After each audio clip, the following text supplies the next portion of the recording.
के क्यारे में शंकर का चढ़ा हुआ जल कभी नहीं जाना चाहिए। आप लोग अगर भगवान को थाली में, आपके घर में भगवान हैं, बहुत सारे होते हैं आप लोगों के, सभी लोगों के यहाँ होते हैं बहुत सारे भगवान, ठीक है, गणेश जी भी हैं सब क्या, अरे बोलो तो लड्डू गोपाल भी हैं, फिर देवी देवता भी हैं बहुत सारे, फिर शंकर जी भी हैं, तो सबको एक ही थाली में रख लिया और थाली में रखकर सबने उनको स्नान कराना चालू कर दिया।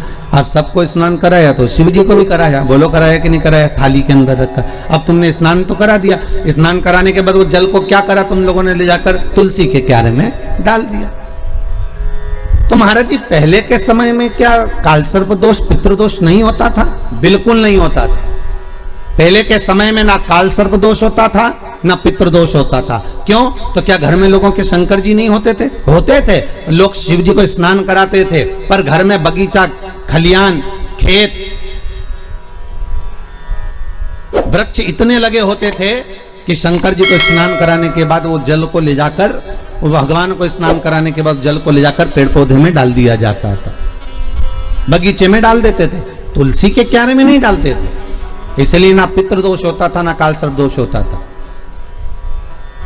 अब दुनिया के लोग भगवान को स्नान करा के ले दे के एक ही पौधा घर में दिखता है, वो तुलसी जी का, बस स्नान कराया और तुलसी जी में ले जाकर डाल दिया। तो तुलसी जी में ले जाकर डाला तो उससे शास्त्र कहता है कि अगर शिव जी का चढ़ा हुआ जल तुलसी के क्यारे में जाएगा तो सर्प के डसने का दोष लग जाएगा, जिसको हिंदू धर्म में काल सर्प दोष कहा गया, जो काल सर्प दोष। अच्छा, बड़ा विचित्र काम है, कई कई गांवों में आप लोगों ने भी देखा होगा, यहां तो ठीक है परंतु हमने महाराष्ट्र में बहुत देखा। महाराज कई कई गांवों में तुलसी के क्यारे के नीचे शंकर जी को रखते हैं। ये तुलसी के कुंड के अंदर शंकर जी को रखेंगे, पर ये दो कोई आपको अलग अलग तरह से ना जाने घुमा फिरा के, ना जाने बुद्धि ऐसी फेर कर गलत चीज बताएगा ना, तो वो समझ में आ जाएगी आप लोगों को। दुनिया की आदत है।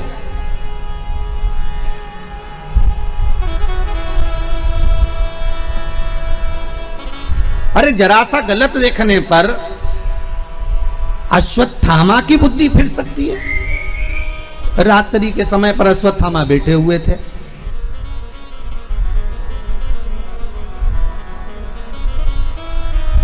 और रात्रि के समय पर अश्वत्थामा बैठे, और बैठे बैठे अश्वत्थामा ने क्या देखा कि एक वृक्ष के कोटर में कौवे के अंडे रखे हुए हैं, कौवे के बच्चे रखे हुए हैं, और एक उल्लू रात्रि के समय पर उड़ता उड़ता आया और वो कौवे के अंडों को उसने, रात के समय कौवा जब सो गया तो उसके अंडों को, उसके बच्चों को मार दिया। किसने? उल्लू ने। अश्वत्थामा ने देख लिया इससे जोरदार कोई काम नहीं हो सकता, अगर ये पांडव जीते, नेत्र खुलने के बाद अगर नहीं मर रहे तो एक काम करता हूं, जैसे उल्लू रात को आया और उसने कौवे के अंडों को मार दिया, कौवे के बच्चों को मार दिया, तो अश्वत्थामा ने भी विचार करा, एक काम करता हूं मैं भी सोते समय पर जाता हूं और मार देता हूं। और अश्वत्थामा ने करा क्या, जब पांडवों के पुत्र सो रहे थे और अश्वत्थामा उनको सोते हुए को मार आया, सोते हुए। बस केवल रात्रि को एक जरा सा एक लीला देखी और उस बुद्धि में, अश्वत्थामा के उस विवेक में वो समाहित हो गया। गलत चीज लोगों की बुद्धि में तुरंत आ जाती है कि हाँ उसने ऐसा करा, उसने तुलसी जी के क्यारे में शिवलिंग रखा तो अपन भी रख लो, उसने ऐसा करा तो अपन भी ऐसा कर लो, और उसने यूं करा तो अपन भी ऐसा कर लीजिए।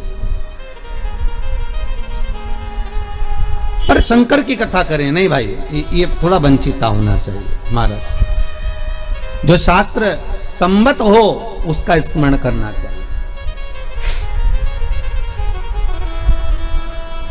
पहले के समय में दो दोष नहीं रहते थे, ना पितृदोष रहता था ना काल सर्प दोष रहता था। काल सर्प दोष कब आया? जब आप लोगों ने भगवान का चढ़ा हुआ जल, शिव जी का चढ़ा हुआ जल तुलसी में चढ़ाना प्रारंभ करा, तब काल सर्प दोष आया। और पितृदोष पहले नहीं होता था। क्यों? क्योंकि लोग घर के मटके में से, घर के हंडे में से, घर के परिंदे में से लोटा भरकर पानी लेकर जाते थे और शंकर को चढ़ाते थे। घर का जो रसोई घर होता था वो बीच केंद्र में होता था, रसोई घर के मध्य में होता था, तो वहां से जब पानी लेकर जाते थे, परिंदा, मटका, हंडा पितरों का स्थान माना गया है। वहां से जब पानी भरते और ले जाकर शंकर जी को चढ़ाते, तो पूरे घर में से पानी निकलकर जब शिव को चढ़ने के लिए जाता था, तो पूरे घर का वास्तु दोष, पितृदोष समाप्त हो जाता था। अब आज के जमाने में मंदिर का लोटा उठाकर मंदिर का पानी भरकर शंकर जी को चढ़ा देते हैं, तो ना वास्तु दोष समाप्त होता है, ना पितृदोष समाप्त होता है, ना कालसर्प दोष समाप्त होता है। पहले भी कथा में कहा, परसों की कथा में कहा कि लक्ष्मी जी अपने पास का अगर कोई सामग्री शिव जी को चढ़ा देती तो शंकर प्रसन्न हो जाते, पर लक्ष्मी जी ने करा क्या, जल भी लाई तो पार्वती की यहां से लाई। लक्ष्मी जी अगर जल लेकर आ रही है तो पार्वती की यहां से लेकर, आपके पास में जो है आप शंकर को वो समर्पित करो। मैं कोई पुण्य नहीं करा, मैंने जीवन में कोई अच्छा काम नहीं किया, मैंने जिंदगी में कोई श्रेष्ठ कर्म नहीं करा, फिर आखिर मुझे कैलाश धाम क्यों मिल गया, वैकुंठ धाम क्यों मिल गया, क्या कारण है उसका? कहा उसका एक ही कारण, तुमने कुछ करा कि नहीं करा, पर तुम्हारी माता ने शिव मंदिर में जाकर एक लोटा जल चढ़ाया है, उसका फल बेटे के भाग्य में आया है, और बेटा बेलपत्री के पेड़ के नीचे प्राणों को त्यागा, इसलिए उसका ये फल।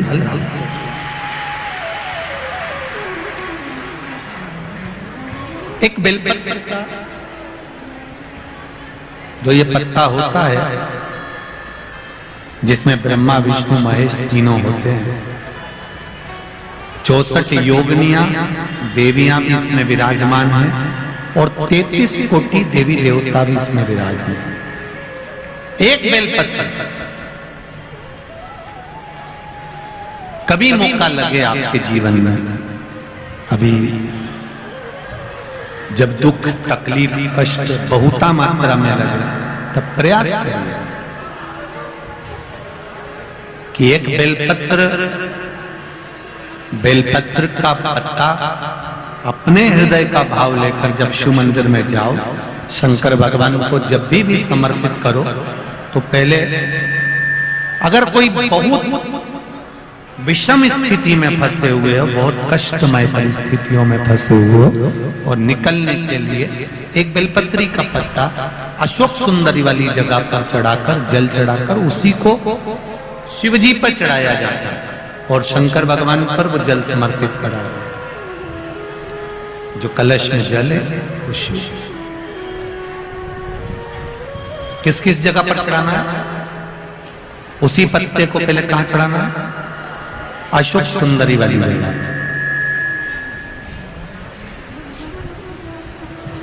थोड़ा सा जल वहां चढ़ा दिया, पत्ते को उठाया, फिर शिवलिंग पर समर्पित कर दिया। बचा हुआ जो कलश में जल है वो भगवान शंकर को समर्पित कर, शिव को समर्पित कर।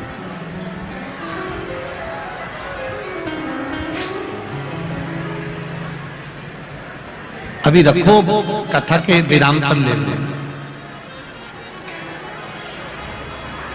दो जगह पर जल चढ़ाना, अगर कहीं विषम परिस्थिति में लगता है, ऐसा लगता है कि ये विषम परिस्थिति है, ये उसको साधना है और इस दलदल से बाहर निकलना है, तो उसके लिए पहले अशोक सुंदरी वाली जगह जल, फिर शिवलिंग पर बेलपत्र, वही चढ़ा हुआ बेलपत्र, ज्यादा नहीं। और फिर एक निवेदन करेंगे, अगर आप अलग से कोई बेलपत्र नहीं ले जा सकते हो, आपके पास में बेलपत्र नहीं है, शिवलिंग पे से बेलपत्र उठा लिया करो, उसी को धो के वापिस चढ़ा दिया। वैसे तो पहले तो शंकर जी के मंदिर में बहुत बेलपत्र रखे रहते थे, चढ़े रहते थे। अब आज के जमाने में माता इतनी चतुर है, खुद ही चढ़ाती, खुद ही उठा लाती, पड़ा ही नहीं। अब बेलपत्र बोलो सही है कि गलत है? शिव मंदिर में बेलपत्र पड़े हुए मिलते हैं क्या? चढ़े हुए मिलते हैं क्या? नहीं।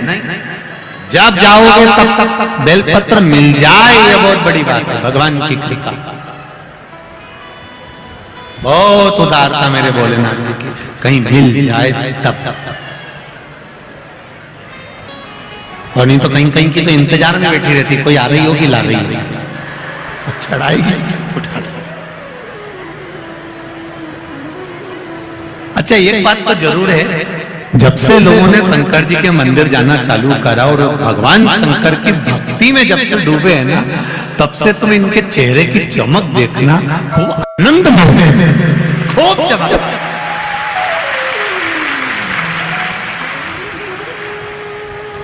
अलमस्त होकर भगवान का पूजन करना, अलमस्त हो, सारे ढोंग प्रपंच से दूर। आए पूजन तो भी महादेव अपना, और नहीं आए पूजन तो भी महादेव अपना। आ गया चढ़ा दिया, नहीं है जो मिल गया वो चढ़ा, पर शिव अपना, वो घड़ी अपना। देवराज ब्राह्मण ने फिर दूसरा प्रश्न शंकर भगवान के गणों से करा। शिव जी के गणों से कहा कि मेरा दूसरा प्रश्न यह है कि पहला प्रश्न का उत्तर तो आपने दे दिया कि मेरी माता ने जो जल